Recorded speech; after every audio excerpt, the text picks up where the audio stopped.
You don't have to lean in, Joe. You're really in there.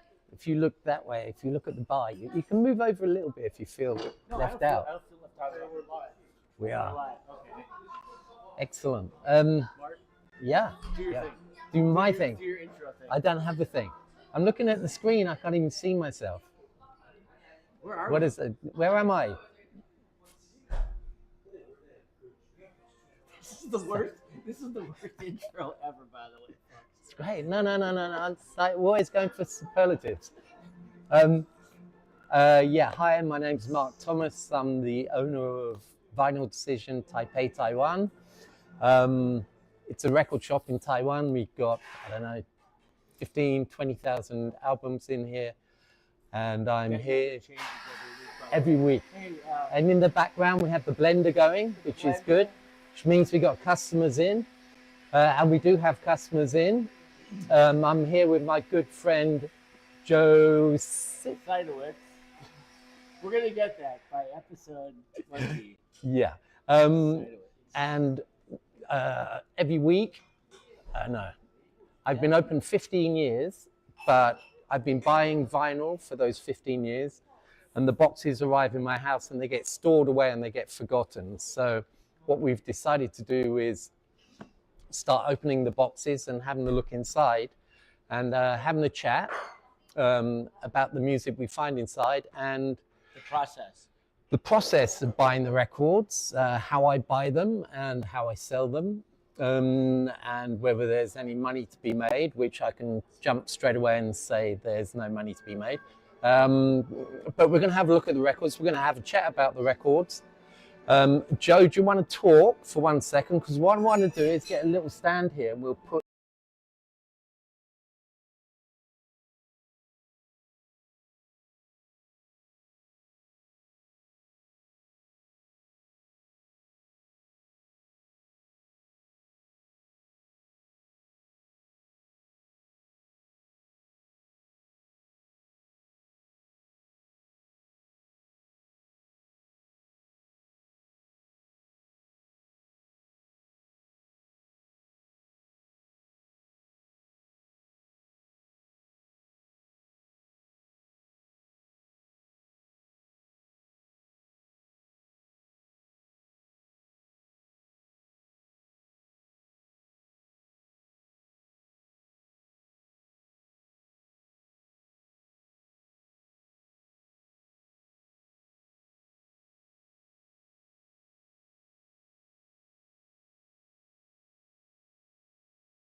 The Cone helps you get to sleep. The Cone concert is really one of my favorites. Really, yeah, that's the one everyone talks about. I do love that record. I do love that record a lot. And then I would say Smashing Pumpkins' Gish. I wish I hadn't asked you I any of love this. a good rockin' record. Yeah, that's a great one. Okay, look at the stand. Wow, this is an upgrade from... Yeah, I'm just... Bye-bye. Thank you, guys. Bye-bye. Thank you. Thank you. Thank you. Yeah, let's see. I've got a feeling that we might just be hidden too much behind the record. Well, let's try it.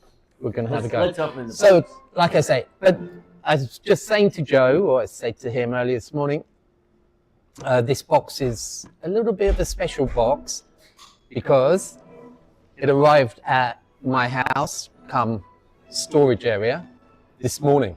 Oh, it just arrived. Just arrived. When did you buy it? When we were working last week on this show, I said I'm in an auction right now. Yeah. This box is from that auction. Oh, cool. This is half the records I bought from that auction. I don't have any idea what's in this box, but... You say each box is roughly 40, 50 records? No, this one, no, it's probably 30. 30.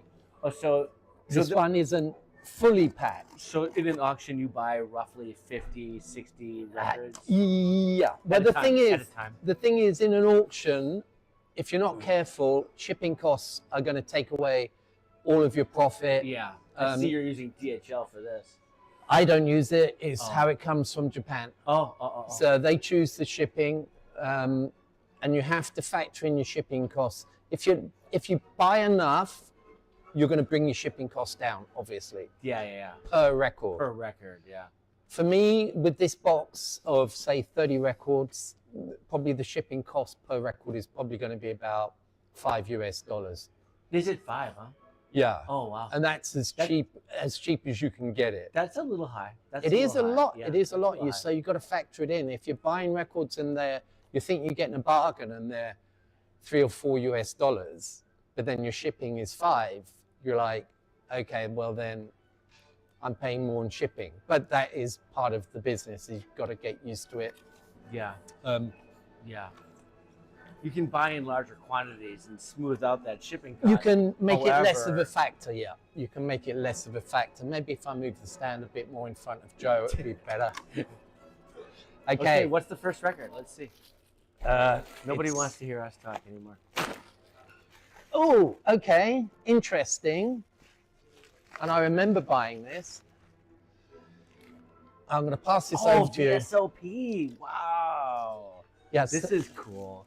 This is a great jazz record. Yeah, they are. This is an all-star jazz Yes. band. But this is a. One of the best. Yeah, was it like Herbie Hancock or someone in that? It was like some good It's players an all-star in it. band. I forget who all the players are, but We'll- it's an all-star band. I guarantee it. This is great. But the reason I bought this was I believe it's 3 albums. It is 3 albums. Oh shit! Oh, Look at what's that going on little there? 7-inch thrown in there. Wow, Clifford fucking Brown. And Clifford Max Brown, Roach. and Max Roach. Wow, look at this. Um, Little dream. And this is, I'm not going to go too far into it, but this is a 25th memorial box set with Cool, 3 man. albums. I can almost guarantee it's not been played. And Are these all live? Is everything live? I would guess they've been recorded live. I'm guessing that too. And nobody wanted to buy this. Really? Yeah, it was going. It Just was. quickly look it to see. went for Remind me who's on It here. went for free, basically. You're right about Herbie Hancock, and then I believe I forget who all the players are, but it's really a great lineup. It's gonna take me a while to go through this because half of it's in Japanese. Oh, it should only take a second. No? Quickly. No. No? It's all in Japanese. Damn it, VSOP. I gotta quickly look.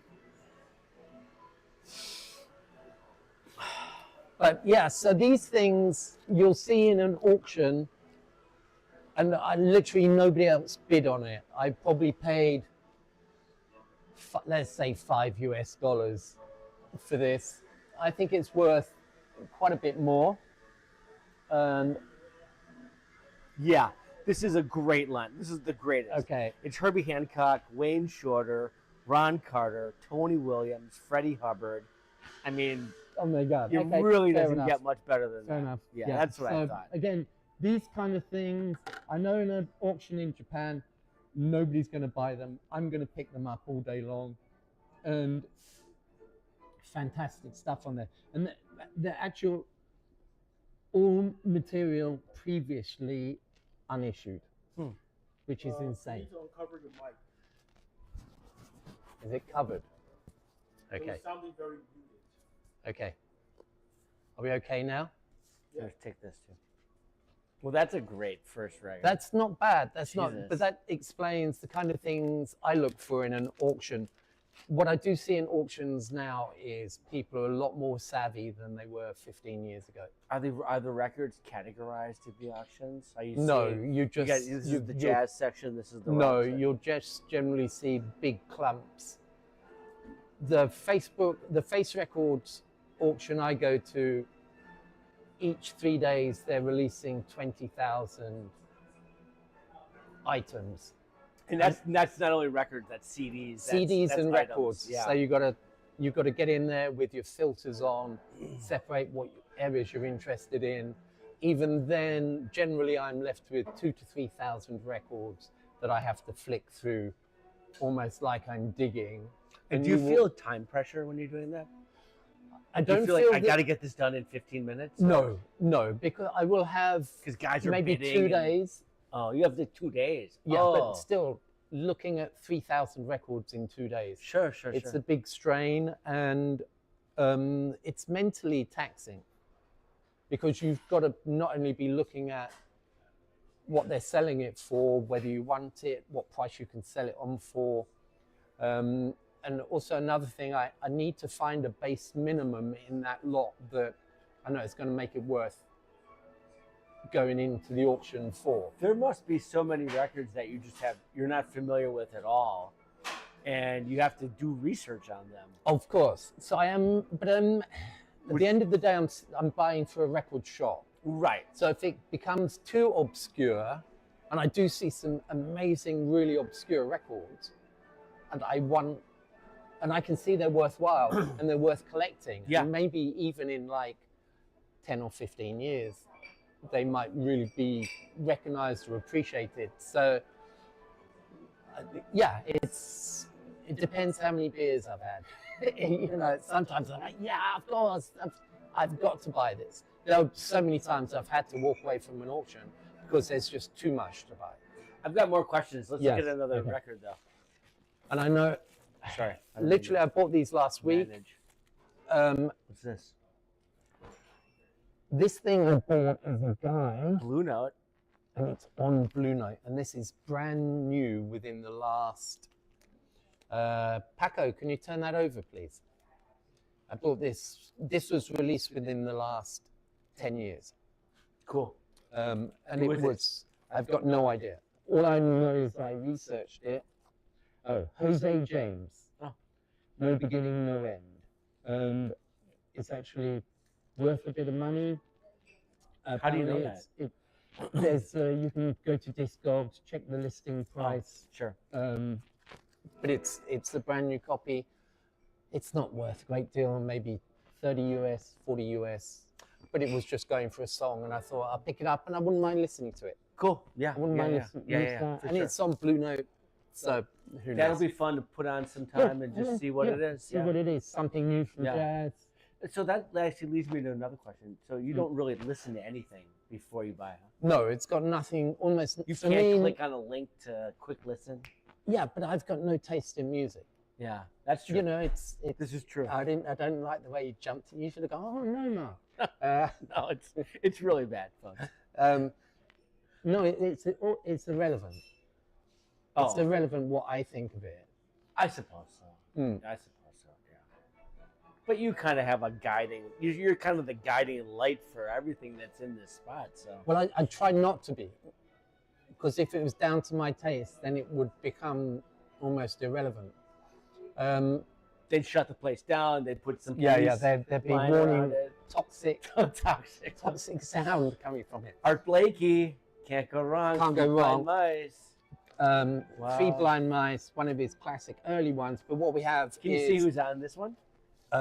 we can do, but we're not going to have. Oh yes, we do. Damn, look at that. Art Blakey, Jimmy Merritt, Jimmy Merritt, nice. Curtis Fuller, Curtis Fuller. Wayne Shorter. How Wayne young Shorter. must have he been then? Well, I mean, Freddie Hubbard. Oh yeah, that's a great group. I know, yeah. But this is, again, we've talked about this before, early Japanese flip back cover with the scalloped edge. I collect these all day long. Wait, what does that mean? What are you talking about? It just means that this was pressed before 1964 Oh, because they stopped using this style. You see where it would have been one piece, and it was just, it gets folded over at the edges there. oh, what And did they're you call called that? Flip back. Flip back. I'll use that term a lot because I'm a massive collector of Japanese early flip back covers, and For any reason? just because the quality was amazing, and they're always The record quality. 60 years old minimum. The recording quality, the record quality. Recording quality was amazing, but you're just not going to find 60-year-old records in Europe or in America that are in such good quality. Yeah. Whereas you see a flip back record in Japan, and it looks like it's 5 years old. Oh yeah. So it was their original, and also the UK. I don't know if America did flip back. The UK did flip back, and Japan did flip back. I don't recognize that. Okay.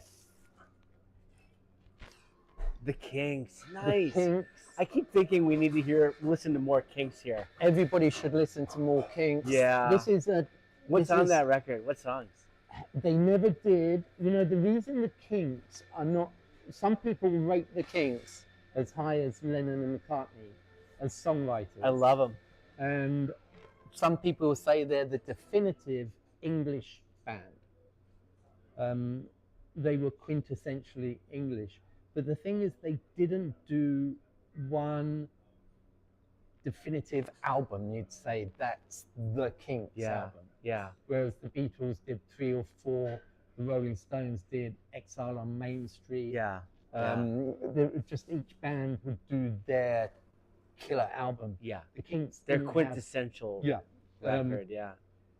This is the Village Preservation Society, which is Well, surprisingly. wait. What's the one with the ape man? The Kinks have the record with the ape man. What the hell's that record called? That's a great record. That's the. I think that's their quintessential record. I swear to God, this is their biggest album,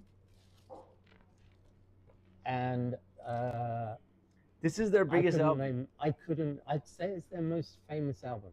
Well, you're right. Here it is. But the one I'm thinking of is not that. It's what the hell's it called? Anyway, this is a Japan re-release. I think it's probably 80s. Extremely collectible, difficult to find. I remember paying a bit for it, but there you go. That's 1968.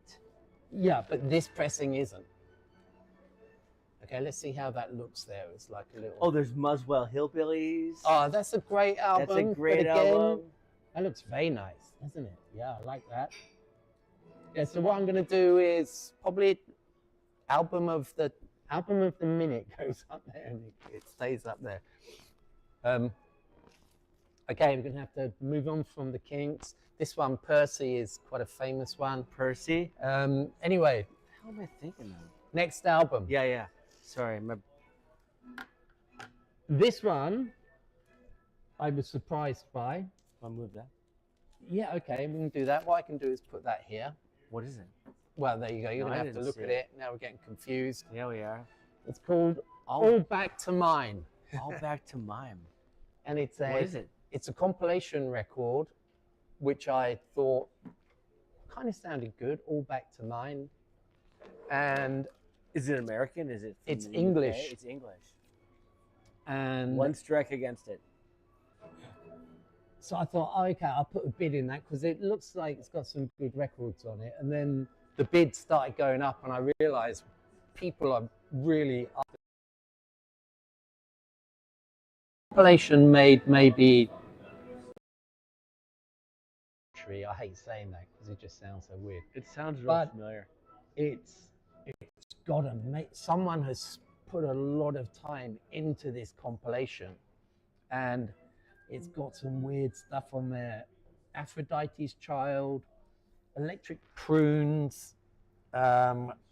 Is it a group or is it a guy? The Chambers Brothers, the Turtles. It's like this. It's a weird compilation. Oh, I see. Richie Havens. Love Unlimited Orchestra, Sly and the Family Stone. Nice. It is a weird mix. It is a totally weird mix. And I was like...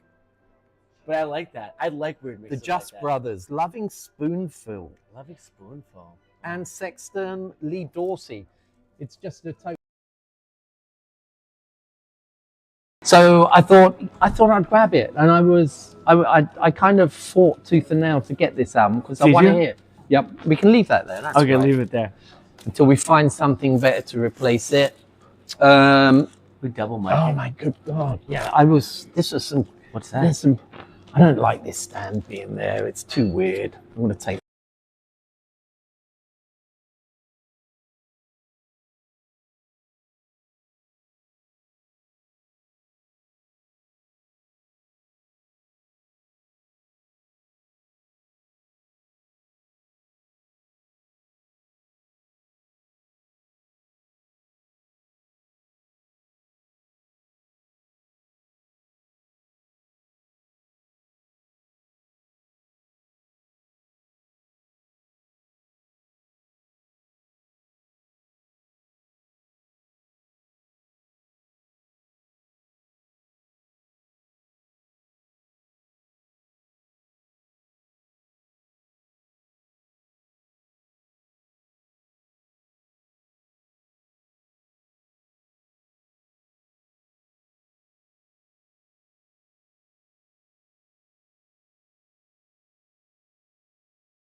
That's I'm not entirely sure why it originally came about, but it's such a quintessential part of buying and selling records in Japan, whether it has the Obi strip. In Japan, they don't care about it. Yeah. Oh, they don't. Yeah, but when you take it overseas, everybody wants the Obi strip.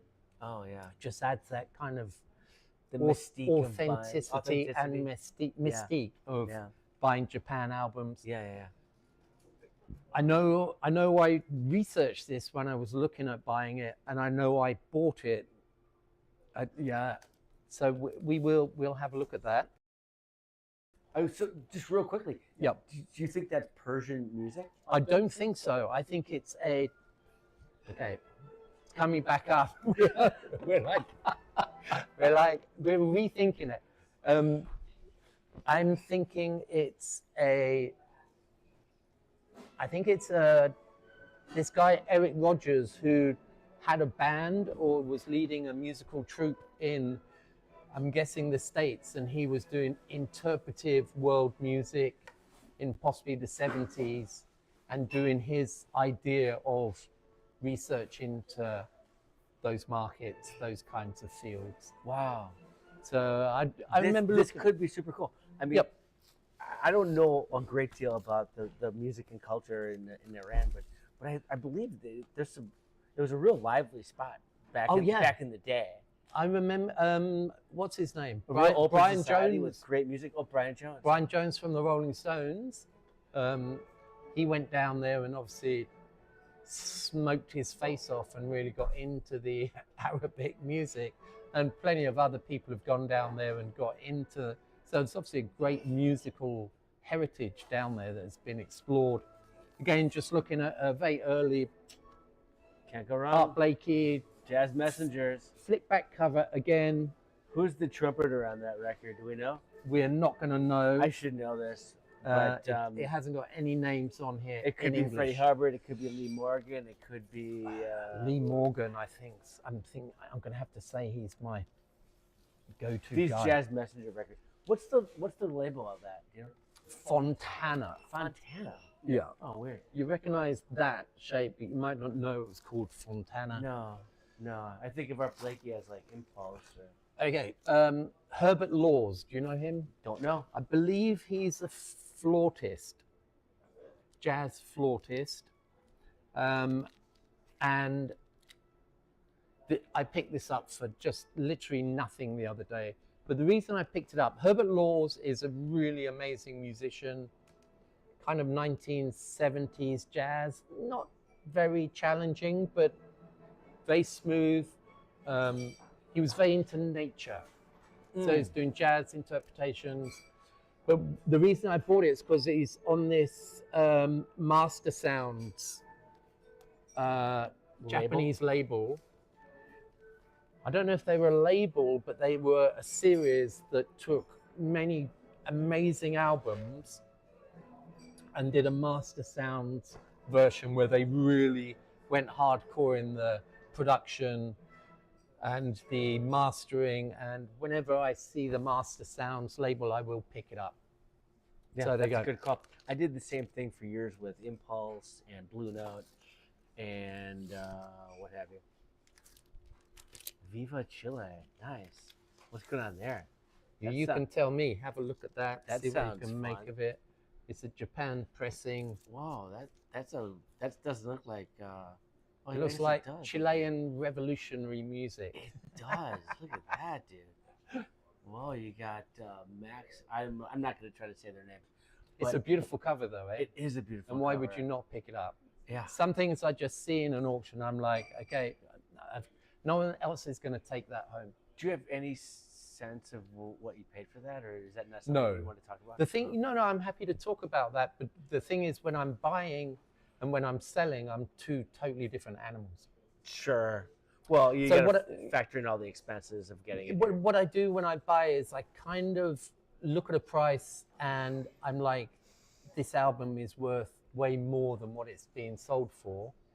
And I generally don't chase an album. I'm rarely keep seeing the bidding going up and I will go, oh, I'll bid more. That doesn't happen very often. It does happen, but generally, no, I'm looking at the the stuff that people leave behind, and the kind of when I see when collectors are after records, I let them to it, because you might have 2 or 3 collectors and they're just going crazy for an album. Oh. And I'm not into that. So what I do when I'm buying a record is I kind of think, okay, I know it's worth more than that, so I'm going to buy it. And then when it gets here, I have no record of what I paid for that. I have no, but I trust myself as the buyer. So when I'm selling it, I will, I'll know that I paid a correct price for it. You must have some kind of parameters or a range that you're kind of Well, I don't always buying in, right? Not really. No? But I generally don't. I don't buy many very expensive records. I've rarely spent over $100 on a record. Yeah. So I just there's a couple of things I might go for as very personal things, but at the end of the day, and it's I'm buying for a record shop. I'm trying to keep the shelves filled with popular records and also interesting records. Yeah. Which is like say this. You'd pay big money for like Chilean album. Jethro Tull, Thick as a Brick. You'd probably pay. No, 20. No, whatever. No. Or yes. I hate Jethro Tull. Or yes, He's just Fragile. I love getting- those records. I love those records, but I know how much you Really? hate Do you listen to Yes? them. I now? do. Yeah, I will. Really? Yeah, for sure.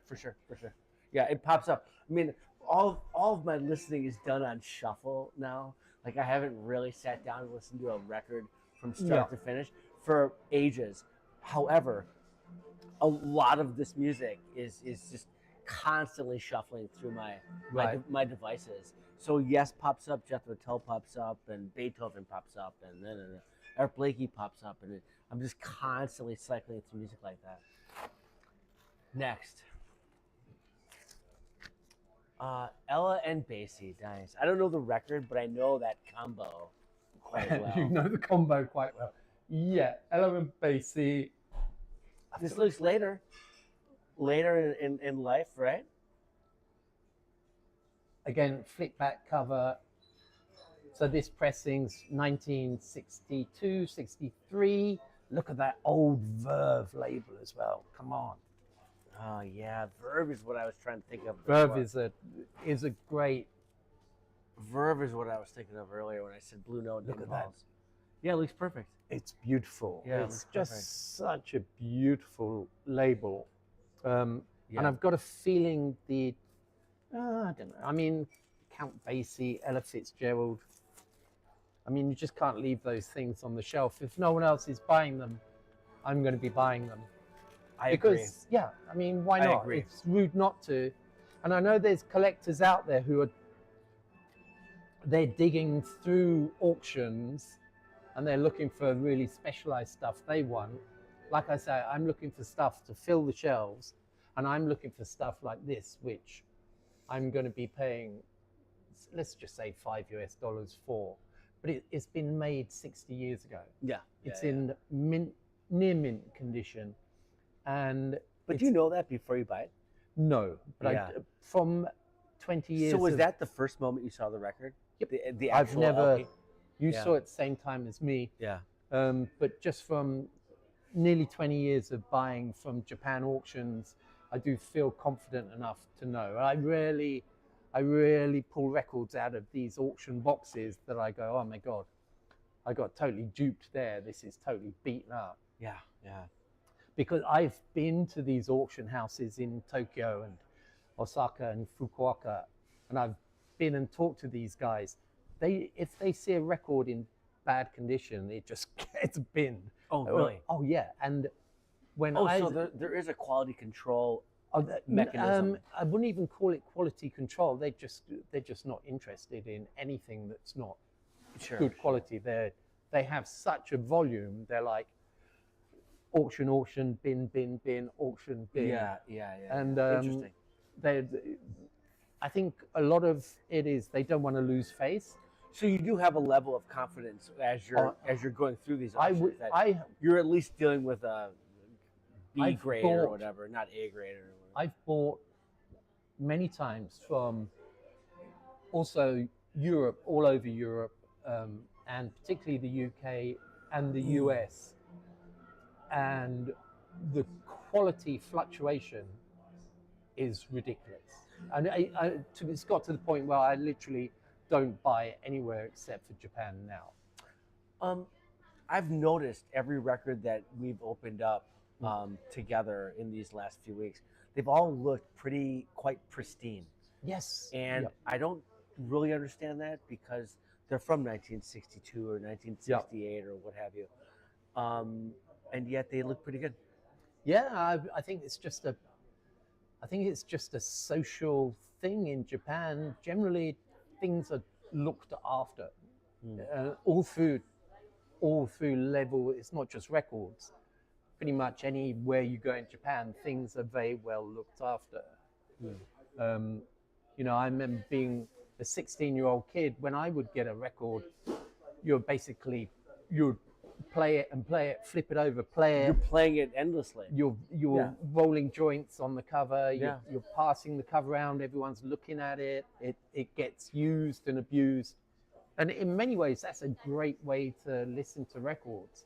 But I know in Japan, they're going to be revered, listened to. Often they'll just listen to them one time and record them and then store them. And they'll just listening to cassette recordings or reel-to-reels.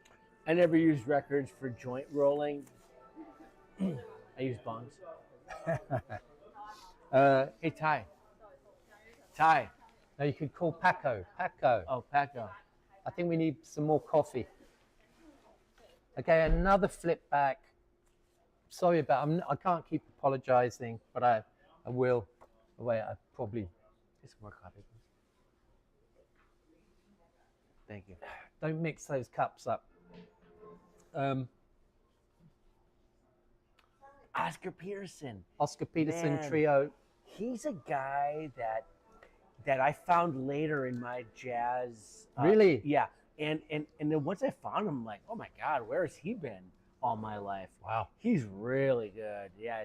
Oscar Peterson Trio is a great group. But again, flip back cover. So this is an early to mid 60s pressing on classic Verve. It's on Verve, yeah. And again, let me show Joe the. This must be like the 50s, huh? This is 56 or 58 or something.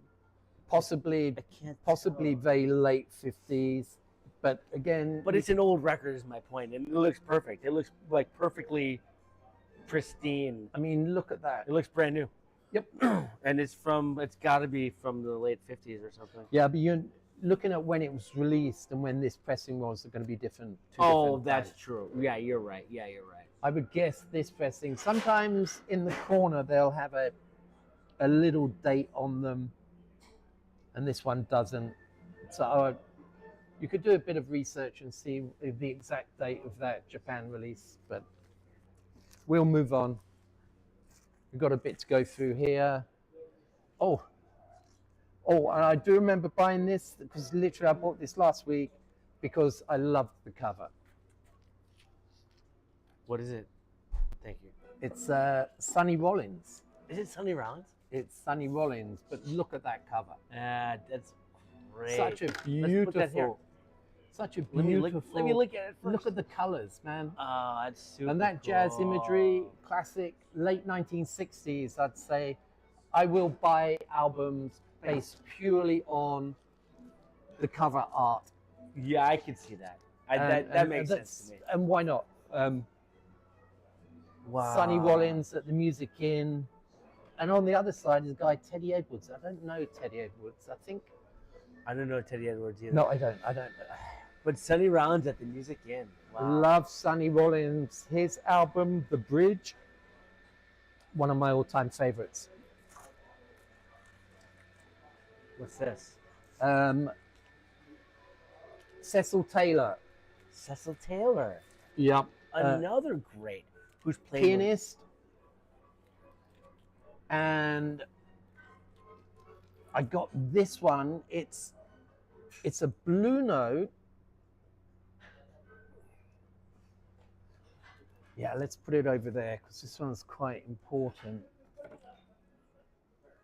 Cecil Taylor is another guy who's played with all the greats, and he's on so many records. You don't know his name. He's not one of the standout guys like Coltrane or Miles or Art Blakey, but he's on a lot of the records.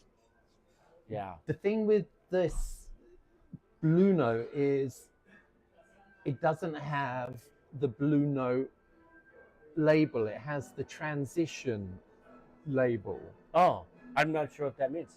Yeah, and it was I tried to research it a year or two ago, and I kind of forget what I came up with. And it was something like an offshoot of Blue Note where they did a special recording process. But I will pick up these transition label Blue Notes whenever I see them. Also, Cecil Taylor died a couple of years ago. Oh, he died recently. A few years ago. How do you know that? 5 years. A good question. Because I was actually in Alley Cat and I was playing vinyl, and I was just playing something, Simon and Garfunkel or something. Nothing wrong with Simon and Garfunkel. But as I was playing it, one of the customers came up and he saw I was playing vinyl. He goes, "Oh, I just got a message through Cecil Taylor's died, and he was my hero." I was like, interesting. He was yeah. my hero. Yeah, and Wow. he was just there eating pizza, an American guy, and I was like, wow, okay, I don't know much about Cecil Taylor, but I've got some of his vinyl here. Yeah. So I put Cecil Taylor on, and Wow. he was eating his pizza and kind of like, My it was quite my funny. guess is he's playing with a good group of guys too. I don't know the record so You're well. gonna dive deep every time, aren't you? Okay. This I did, Mingus. and this is actually a US pressing.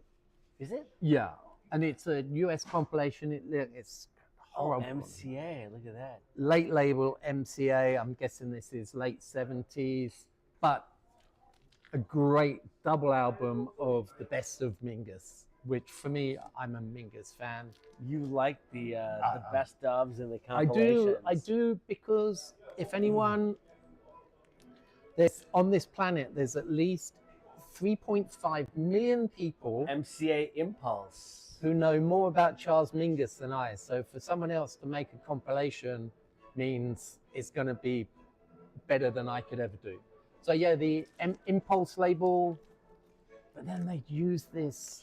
Yeah, I don't get love that. I love the Impulse original is so Impulse. It's great. such a classic. Yeah. So I I'm all about the art in music as well. Because, you know, like Joe asked earlier, why don't you listen to these records? I'm like, it's not part of my process. The art for me is fame. I'm better at, my art skills are better than my music skills. Oh, so your My- music's really bad. So Brutal, but kind of funny. Do you cheers with coffee? when I research music, and I do it all the time, I quickly listen to I quickly kind of scan through a record and just listen to tracks and see, do I enjoy it, that kind of thing. And then I choose to buy it or download it or whatever it is. But I do that all the time. But I listen. But do you judge your own? Do you trust your own judgment in music? Totally. Even after like 30 seconds. Oh, totally. Yeah. And I listen to the first 10 seconds. And I scan to the next 30, and I listen for another 10. And, Interesting. And Okay. I just scan through the tracks. I don't think I've got very good taste in music. You've said that before. But I don't know how that's possible. I don't know how you have What- 15,000 records. Yeah, You've but got a lot 50,000. of that is based on what other people tell me, and I accumulate that. Yeah. Like say Mingus. first time I listened to him was only because Joni Mitchell said she worshipped Mingus. So I was like, well, if Joni Mitchell worships him, You know, he's got to be good. Joni Mitchell is so funny. Obviously, she's one of the great songwriters and great singers and just great artists. And I've always known of her, but I haven't listened to her until recently. Or I hadn't listened to her until just recently. How recently? Well, in our conversations on Facebook Messenger, someone's mentioned Joni Mitchell. Oh yeah. And I thought, oh, I should listen to Joni Mitchell. I'm like, Because me and Duffy, Duffy, have always been. God, Duffy. Hey, Paul. We miss you, Paul. Yeah. So, what do you reckon about Joni now? Oh, what do I've picked some tracks off of a variety of different Joni Mitchell records that I really enjoy, and I've placed them into compilations, and they pop up, and I'm like, oh God, and I just immediately get kind of transfixed in this Joni Mitchell moment every time I hear it. Every time I hear various songs, I love it. She had, I don't know, there's a word I'm looking for. It's not the composition skills. It's the way of putting the song together, which I can't quite express. Like she could play silence, if you know what I mean. She would sing a song sparsely, so that almost like that sounds like a Miles Davis kind of a thing. Yeah. Well, Miles Davis was always about spacing, and she had a very nice way of making a song feel very comfortable and not hurried, and yeah, just genius. Anyway, good. We'll move on. We need to carry on. Okay. Now Is that the end? No, this is the end. We've got to get through this quickly. Pink Floyd. Absolutely not. Absolutely not. And it's Japanese city pop. Again, and city pop. I bought this purely as an investment because I researched this album, and this will easily go for 200, possibly 300 US dollars. Oh, really? Yeah. Because it has this booklet. She was a totally mad Japan artist, and if you got this very limited edition booklet with it, it suddenly becomes extremely valuable. And this, on the album, she recorded with Ruichi Sakamoto of the Yellow Magic Orchestra, and the English band Japan, David Sylvain and Mick Kahn. It's a very, very important album, and it was one of those things I saw in the auction. I was like, if nobody else sees this, I can make a lot of money on this one. So you think that there's a market for it? You think others will recognize everything you just said? Yes and no. So you've got to buy for. Obviously, there's a speculation point about it as well in the terms of like, you're going to hope in the next 5 years someone's going to buy it, or else it's just sitting there. But yeah, I mean, I quite like, I'm buying on a broad range for the shop, kind of buying safe, knowing what I can buy at this price, I'm going to sell it at that price. Sure, of course. But there are going to be a few like that, and I see it. It's sat there. It's $5, $8 US. I know it's worth 200. Will I ever sell it? I don't know.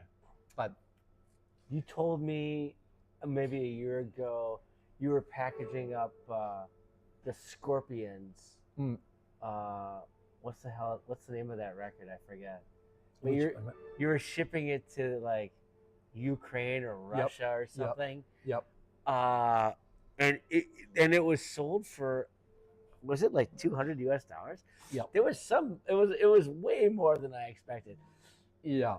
So Scorpions is one of those bands. Love at First Bite, Love at First Sting, Love at First Sting. Oh yeah, okay. That's what it was. Yes. Yeah. And I was just kind of shocked. Like, there's people out there who. Oh, 100%. And I think what I try to do is always I go with quality. and I tend to price high, but I really want the quality to be high. And there's people out there who just Hence, scorpions love it first thing. they will say, okay, I'd rather pay $200 and make sure I get in the top 1% of the copies on the whole planet. Yeah, yeah.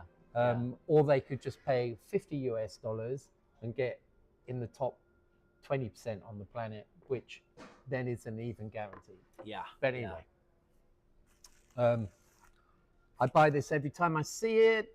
It's just called Vogue. Is that and a compilation? It's a compilation, but it's always good. And it's one of those ones I can put on and people go, oh, this is a really nice compilation. A compilation of what? Jazz. Yeah, but who's on there? I have no idea. Gosh. I don't know, dude. Hi. Come on. Okay, that's okay. Never mind. But I would.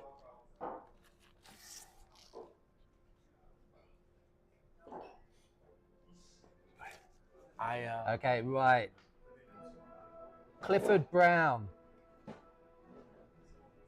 Jerry Mulligan. Oh. Jordan.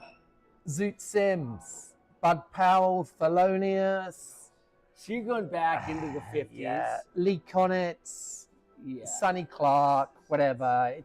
It's just a great. Well, that's telling about the era of jazz that it is. Look at the label, man. Yeah, Come on, it's it's kinda beautiful, fun. man. Yeah. Is that going to sell? I don't know if it'll sell, but it's something I can put on in the middle of an afternoon, and everyone will just be going, this Yeah, is that's nice. cool. Yeah, that's cool. You got to have those. Nat King Cole? I'll buy this every time, see it all the time. Nobody buys it. Very early, Nat King Cole on the... Is that a colorful? It is. Let's just put it near the light so you can see. Original Japan, early pressings came out. Oh, in no, the wait a second. red wax. That one's a little... This is a That's bit been used beat a up. bit. Okay, Wow. what you can see is surface hairlines, but if you can't feel the scratches, you're not going to hear the scratches. Oh, that's interesting. So what we can, and I'll do this after we finish the show, I'll play you this album and you go, wow, it actually looks a bit beat up, but I think you find it's just surface. So I'll just show you how that works a bit later. For those best of Nat King Cole. Okay, Nat King Cole, one of the great singers of the last century. The holidays just passed, and I listened to Nat King Cole There you go. several times. And why wouldn't you buy that? And that was literally almost free. You just pay for the shipping. Wow. So I'll pick those up all day. Yeah, for sure.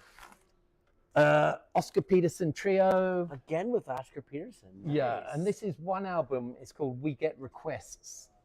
And this is, I never get asked for Oscar Peterson. I get some people come in, ask for Oscar Peterson. But if they come in and ask for an Oscar Peterson album, they say, do you have We Get Requests? So if someone's a fan of Oscar Peterson, for some reason, they like this Again, album. it's on Verve. Verve again, the classic black and silver label. I'm noticing Which a we lot love. of Verve records here today. Well, I think they were the, Great label. can I say, the working man's jazz label. Yeah. But Blue Note, I think, were more specialized. I suppose. Verve were really good, solid jazz. That's an recordings. interesting way to think about it. Yeah. Okay, Vangelis.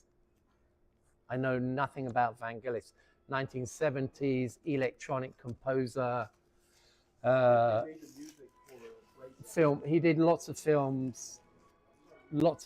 For Blade Runner. Yeah, Blade Runner and a few others. And what I saw this in the auction, and I'm like, should I buy it? But then I checked online; it's worth a bit of money, and no one else wanted it, so I grabbed it. Oh, interesting. Okay. Purely business.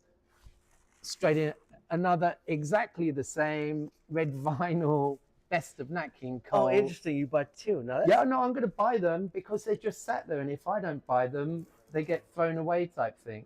I think this one's in a slightly better condition. But Interesting. very nice inner sleeve with it. Do you think anyone will find that and want to buy it? Someone's going to come in and say, "Do you have Nat King Cole?" Yeah. Oh, I yeah, believe of that. course. Yeah, I believe that. Okay. Who's that weirdo? Steve Miller Band, Oh, that's Steve Miller Band. Nice. and this is probably his best album, Is it really? What's the name of the record? The Joker. Oh, that's the Joker. Of course, Yeah. it's the Joker. Yeah. Yeah, that's great. Was it fools to the left of me, clowns to the right? Here I Yeah, am, wow. stuck in the middle with you. Steve Miller. Yeah, that's the album, and He was real closely connected to Les Paul, I think. to whom? Les Paul, the famous guitar maker. Oh, really? Yeah. I think his first guitar came from Les Paul, I believe. I might have that wrong, but This I is think I heard the him say that. gatefold cover, Wow. probably look at early- that. early 19s. No, what was it? Super cool. Mid 70s. Steve Miller Band. I think they're Scotland. Can I say that without getting to somebody attacking me? Wow. Pretty cool, man. Yeah, it is. It is and he was an amazing artist. We gotta listen to that sometime. Steve Miller. Steve Miller's great. He's great.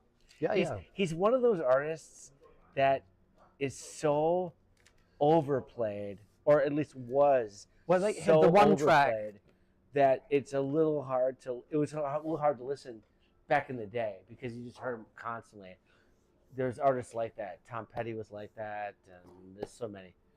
But Steve Miller kind of fell into that category for me. Maybe not for everyone, but for me. Middle of the road rock. But now, if you put that on, I'll love it. Oh my God. I'm sure I'll love it. I'm sure I'll love it. Okay. The Gang of Four. Nice. What's the Gang of Four? The Gang of It Four looks were familiar. very, very early, 1977, what would be called post-punk now, I guess. Post-punk. Nice. You say 1974? 77. 77. And they were a very politically driven, we would say, yeah. Were all the punk bands politically driven? No, well, it's different. I would say that the Sex Pistols weren't political. They weren't? No, I would say not. I don't know the Sex Pistols that well. They were more anti-socially driven. Whereas like the Clash were very politically driven. I think the Pistols were more anti-society, which I wouldn't necessarily. They weren't spouting left-wing or right-wing beliefs. Whereas the Clash were, and definitely the Gang of Four were like hardcore socialists, but they played punk with funk. And sounds cool. It's an amazing, and I would say this is one of my top 5 albums of all time from that era. Really? Yeah. No, and it's very collectible. If you ever see the Gang of Four, they had 2 very important albums. First one's called Entertainment, and the second one's called Solid Gold. And I love when I was a kid, I always loved this little cartoon. It says, "The Indian smiles. He thinks that the cowboy is his friend. The cowboy smiles. He is glad the Indian is fooled. Now he can exploit him." It's kind of brutal. I mean, wow, that is brutal. It is brutal. But the Gang of Four, very, very important band for, I think a lot of the artists around that time looked up to the Gang of Four. I think a couple of the This is 77 UK. Yeah. UK. Yes, and they came from Leeds. Was it Leeds or Sheffield? No, I'm going to go with Leeds, which was a very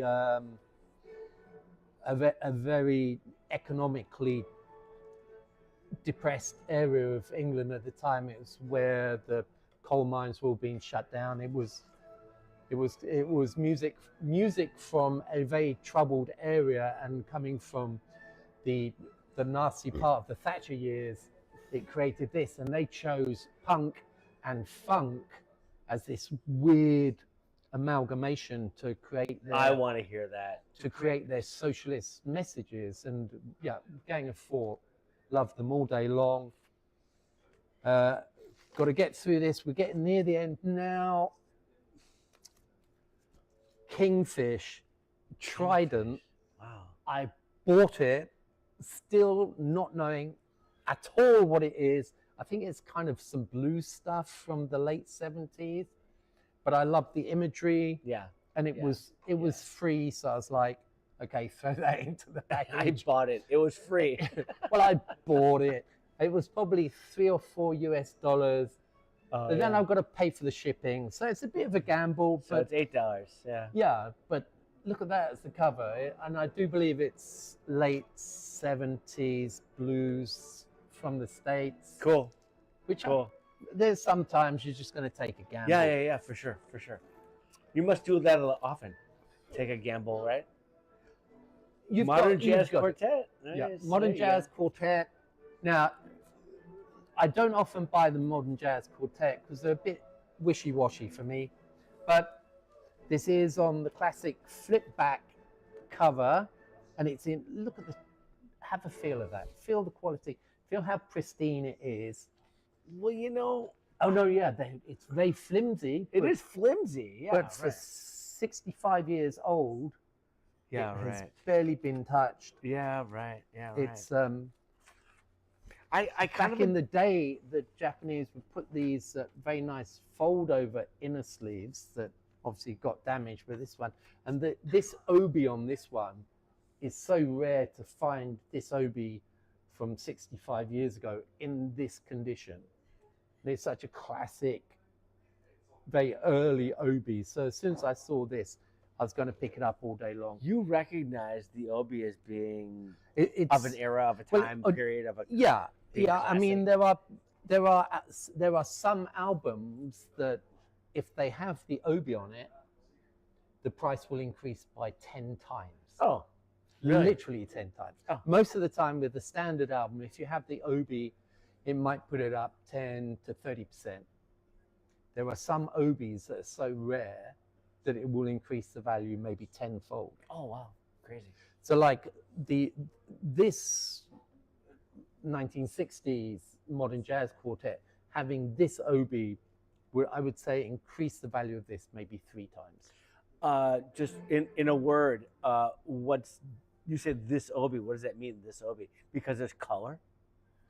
No, this is the original obi that this came from. So, the other obis may not have been original. no, they're all going to be original, but it's just the further you go back in time, the less you're going to see the original obis. Oh, They just disappear. sure. So, the early Japan styling,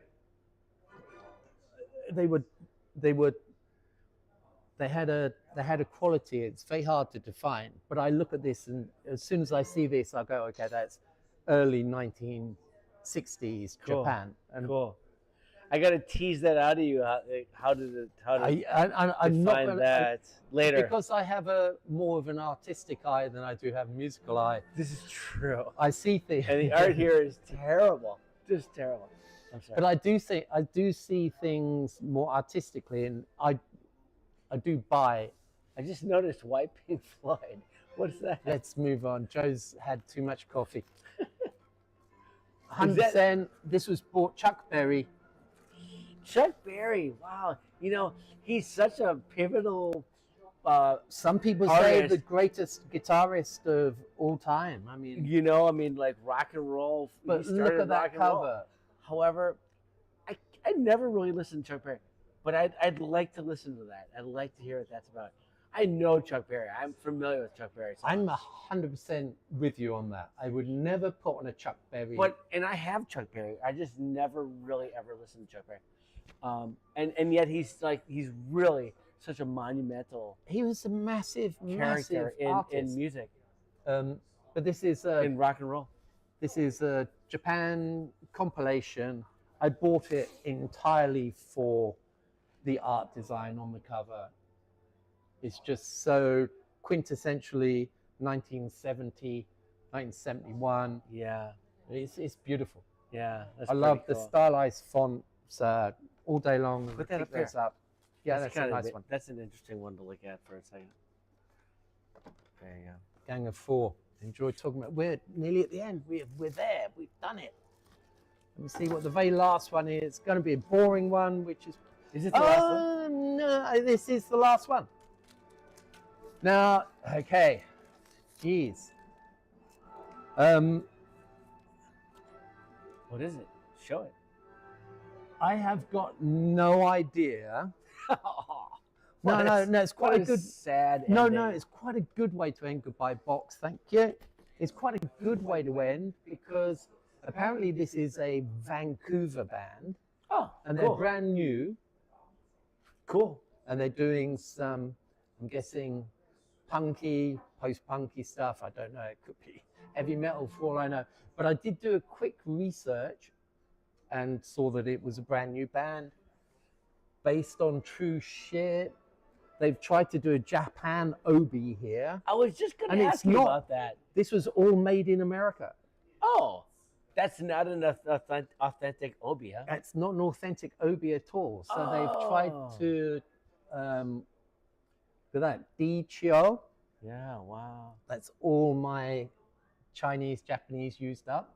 So I've got no idea what it is. I've got no idea. It came out on this pretty funky colored thing, and it's a new album. I don't know why they've gone with trying to make it look like a Japan album, but so I was like, okay, well, it's there. Well, they recognize that there's probably a market in Japan for, funky LPs. Disaffected youth sitting there. Is that a girl? That's a girl, yeah. Wow. I'm you can't judge these days, Joe. That was like jumping. Well, it doesn't matter. I just wasn't sure. You're moving it around. I couldn't tell. I was trying to. So anyway, so I saw it. I bought it. I hopefully will find out exactly what it is at some point. But that's that. And Wow. we'll leave that at the front with the fake obi. Pretty 'cause it's exciting. kind of weird. We went through Neck and Cole, or Blakey, and we're We end ending up up in with Vancouver punk. What's the fake name? Obi. No idea what the name of the band is. Wait, let's have a go. Oh, hey, Crack Cloud. Oh yeah. You gotta buy this record, folks. This is gonna be. We need somebody else to listen to it for us. This is a collector's edition right here. But that was it. Did Yeah. you enjoy that box? Yeah, it was fun. Yeah. Good. Yeah, Verve. My takeaway from this box is Verve, Verve was so important. Oscar Peterson, Yeah. Neck and Cole. Yeah, those are my takeaways at least. I mean, and I know there are a lot of other things. Oh, that Gang of Four. The Yeah. Gang of Four is probably the one I want to listen to most. You can't go wrong. Yeah. I used to do a radio show, and it was quite a conservative radio company, and they hated me. But I had a nice little show, and it was all about English music. And I used to always try and wind up the management. And the Gang of Four has one song that starts, the song's called Anthrax. And it just starts with like a minute of just pure feedback. So I was gonna say. So I'd love to just put that on. And as I was playing it, it was just and I'd see the management come up to like the screen outside the studio and like looking around like and so I'd love to play the Gang of Four. Anyway, enough ski. Enough. We'll see you next time. Thanks for listening, and